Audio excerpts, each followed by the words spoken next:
Chandrababu Lokesh monitor చేశారు దాడిని. 7 గంటల సేపు నా ఇంటి దగ్గర దాడి జరిగింది. 7 hours పోలీసులు ఉన్నారు అక్కడ. ఇంతకన్నా ప్రజాస్వామ్యంలో ఏం కావాలి చెప్పండి, నాకు అర్థం కాల.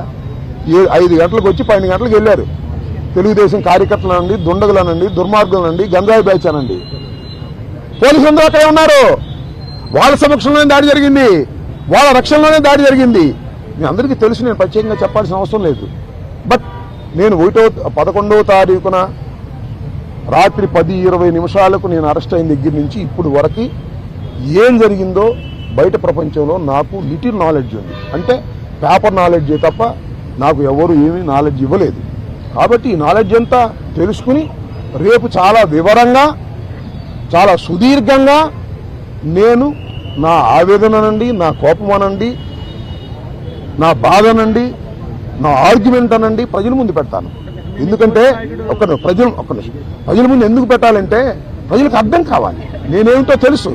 అయినా ఇప్పుడు జరిగినటువంటి సంఘటనలో చాలా పత్రికలు రాసినాయి కదా నా మీద, వాటన్నిటికీ ప్రజలకు చెప్పుకోవలసినటువంటి బాధ్యత నాకు ఉంది. కాబట్టి రేపు చాలా క్షుణ్ణంగా చెప్తాను.